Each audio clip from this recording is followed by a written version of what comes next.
اخدك بقى في حته تانية بقى. خدني يا حبيبي. الشناوي والهدفين في انقسام برضه. هل يتحمل الشناوي الهدفين اللي دخلوا احنا فيه؟ قلنا ايه؟ انا قلت لك ايه في البدايه؟ قلت لك ان كان المفروض واحد يبقى واقف على خط السته، أيوة. التقاء خط السته مع خط المرمى، بحيث ان الكره اللي هي بتتلعب على القريبه يطلعها.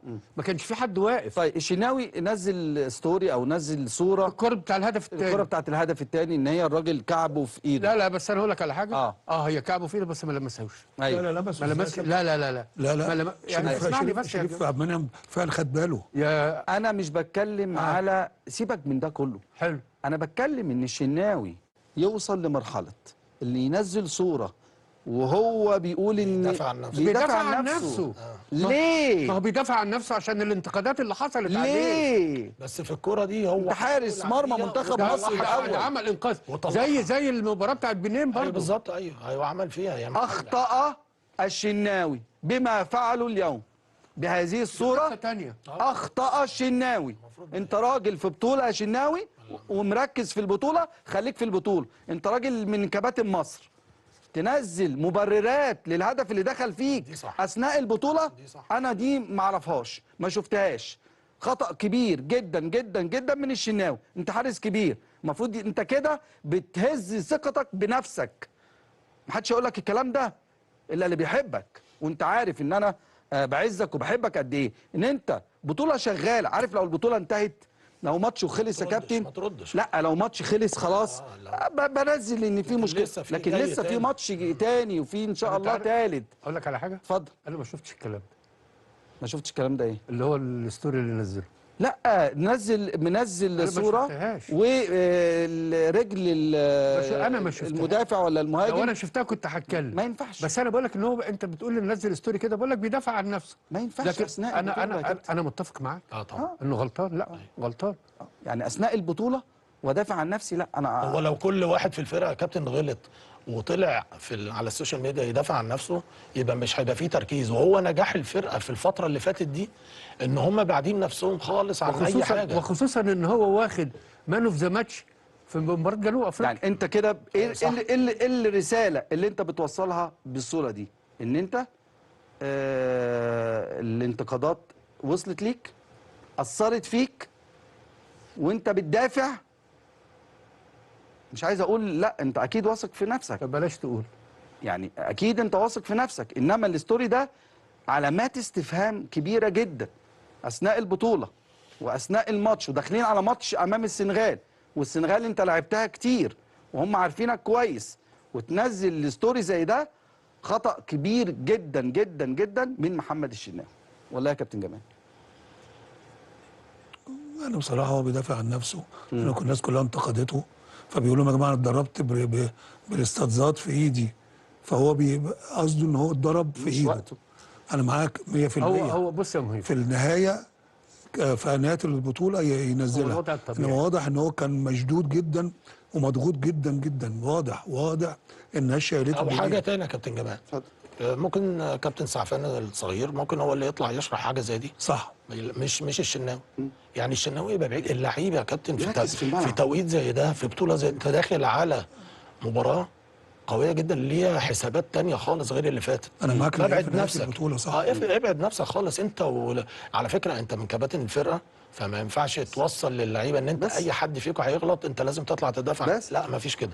كلنا بنغلط وكل اللعيبه غلطت في الملعب. وعلى فكره اللعيبه اللي غلطت في الملعب الفرقه اللي قدامها اللي كانت كل الناس متخوفه غلطت اكتر منهم 100 مره. طيب فتوح ينزل صوره معلش الهدف اللي دخل فيه كان غصب عني. هاني ينزل صوره الهدف اللي ضيعته كنت عايز احط وشي من بره وتروح تلف موزه كان دخل الجون. انت فظيع النهارده رايق يا فظيع. ايه ده انت النهارده رايق تماما. طب ده بالكلام ده ما اتقالش. مفيش الكلام ده. لا امبارح احنا كسبنا. ايوه نفرح. انت امبارح كنت، لكن النهارده أيوة. نقول للناس خلي بالكم الموضوع مش سهل. اقفل على نفسك، ما تطلعش اي تصريحات خالص خالص خالص، وخاصه ان احنا داخلين على مباراه كبيره، مباراه السنغال يا كابتن. هو كان المفروض بقى معلش يعني كان حسام وابراهيم ينبهوا على اللعيبه ما لهمش علاقه بقى لا بالسوشيال ميديا ولا الكلام ده، ويقفلوا التليفون. طبعا ده الوضع الطبيعي اللي انا اعرفه. تمام. انا هقول لك على حاجه. كابتن جوهري رحمه الله عليه كان قبل المباريات كابتن ابراهيم عامل انضباط غير طبيعي، خلي بالك.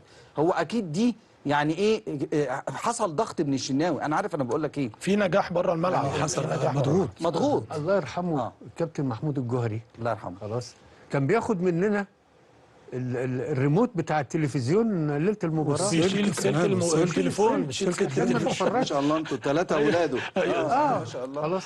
فكان لازم يحصل تنبيه على اللعيبه، ابعد عن السوشيال ميديا والتصريحات والحاجات دي من بدري. تمام. كابتن اشرف، يكمل حسام بنفس هذه الخطه امام السنغال؟ يعني اعتقد ان مش هيبقى في مجال للتغيير دلوقتي في معظم اللعيبه. كان في تفاهم. ال 11 لاعب ده حتى الناس اللي نزلت ادت برضو بشكل كويس. ده تريزيجيه اللي كل الناس كانت قايله ان مستحيل يرجع يلعب تاني، رجع لعب في الجزء الاخير من المباراه. برضه لازم بيحاول الجهاز الطبي طبعا ما فيش كلام، لا ما فيش كلام. وعلى فكره برضه يا كابتن، انت برضه عديت بالمرحله دي، انت بتساعد الجهاز الطبي وبتساعد نفسك عشان عايز ترجع تلعب.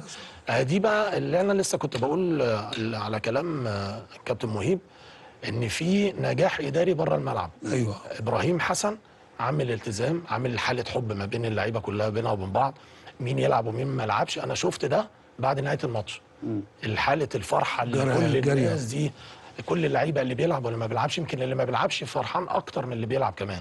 فدي بتبقى حاجه ملموسه احنا بنحسها.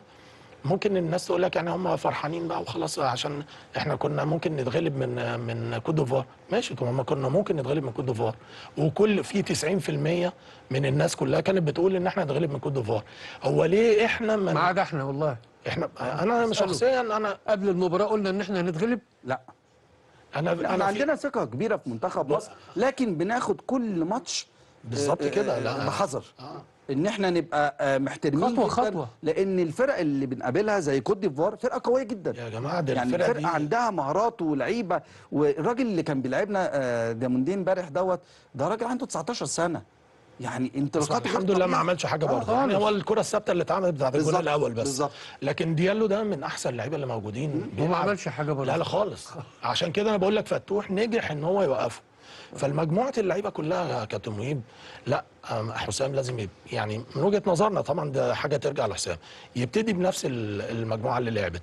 بس في حاجه بقى، فرقه السنغال هتبقى درساك كويس قوي انت عملت ايه، واحنا دارسينها برضه. لا بس في نقطه في نقطه مهمه جدا، لان انا اتفرجت على كل الماتشات وغاوي ان انا اتفرج على الماتشات كلها. حتى هو كان بيتريق عليا النهارده ان انا عايز اتفرج على مباراه ريال مدريد ومش عارف ايه والكلام ده، اتريق عليا. لا والله هحاسبه انا بعد ما نخلص. يعني خط ظهر السنغال احسن من كوت ديفوار، ايوه، وهيبقى في تحفظ منهم، مفيش انا اندفاع تماما. بس انا برافو عليك يا كابتن اكرام، برافو عليك. رغم ان السنغال مش هي السنغال، لكن عندهم انضباط غير طبيعي في خط الدفاع ومش هيندفعوا. نفس الكلام اللي اتقال على كوت ديفوار. لا كوت ديفوار فرقه ما ايوه لا هو بيتكلم في جزئيه مهمه يا كابتن جمال. في جزئيه على فكره وده حقيقي. خط الظهر بتاع السنغال احسن من كوت ديفوار، وهيبقى في تحفظ في لعبهم عشان يعني كوت ديفوار فرقه ضعيفه عندهم لا ما حدش. طيب ما يعني يا جماعه ممكن اقول حاجه بس دي اللي جاي اقولها النهارده. اتفضل. احنا كسبنا جنوب افريقيا، انجولا، كوت ديفوار. اذا عندنا مدرب بيعرف يقرا الفرقه اللي قدامه، يدرس الفرقة، وبيعمل الخطه اللي هي تناسبهم. سنه بس وبيعرف يعمل الخطه اللي تناسبهم، وكسبنا 3. عايز ايه تاني يا جماعه يا جمال؟ ولا ايه الاخطاء اللي حصلت امبارح من خط ظهر كوت ديفوار قاتله بالظبط، قاتله بدليل. انا معاك. الهدف الاول خطا، والثالث خطا تمركز غلط. ايوه التمركز كان غلط من الاثنين. انا معاك، بس ده كان غرور منهم علينا. هل السنغال هتبقى كده؟ لا طبعا هياخدوا بالهم بقى، هياخدوا بالهم. هم كانوا مغرورين علينا قوي يا مهيب. صحيح كده خدنا احنا مرموش ده نشكره جدا انه خطفهم في ثانيه.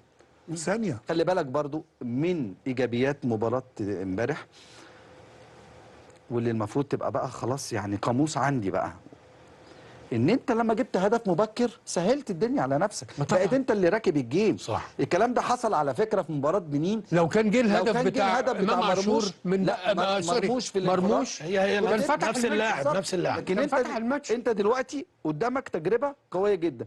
لما في الجون جاي في الدقيقه كام؟ في الدقيقه 3 وثانيتين. فخلاص انت ركبت الجيم يا كابتن معنويا. حتى كوت ديفوار وقفتها نفسيا، هي نازله حاسه ان هي ليدنج عليك، حاسه ان هي اقوى منك احسن منك، قلت له لا حبيبي اهدى على نفسك. وبدات انا منتخب مصر في خط الظهر ابتدوا يستعيدوا ذكريات الهزائم الاربعه. بالظبط كده. ده بقى يرد على الكلام اللي احنا بنقوله، اللي احنا كنا بنقوله في الماتشات اللي قبل كده في اضاعه الفرص.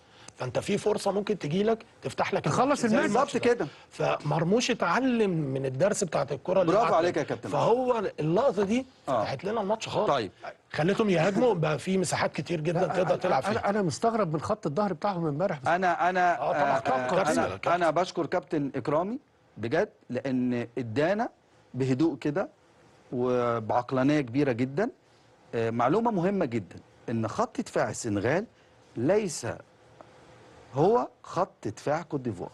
في انضباط وفي قوه بدنيه وفي التزام وفي سرعه كمان وفي التزام. طبعا ده خط الدفاع. احنا عارفين ان السنغال ما شاء الله عندها قدرات في نص الملعب، ادريس عصار يعني وساديو ماني، يعني عندهم قدرات هجوميه. فان اللي يكون عنده دفاع قوي، خلي بالك، وحارس مرمى قوي، يعني الحارس مندي من الحراس الجيدين. حلو، بس برضه كان هو مندي احنا هناكله. هو اسمه مندي. هو مندي. هو مش مندي. هات مندي، اديني مندي من فضلك. هو مندي. بس برضه لازم نكون متفقين ان ساديو ماني مش هو ساديو اكيد ماني. طبعا اكيد طبعا اكيد طبعا. دي هتسهلها لنا يعني. أنا المباراه اللي فاتت بتاعت السنغال في البطوله، ساديو ماني ما بيروحش كتير على الجون. تمام. بيلعب زي بلاي ميكر كده. والفينش بتاعه اقل من الفتره بكتير. كلام مهم جدا في مباراة مصر والسنغال، وقصة ورحلة منتخبنا الوطني في كأس الأمم الأفريقية في المغرب. بعد الفاصل مكملين.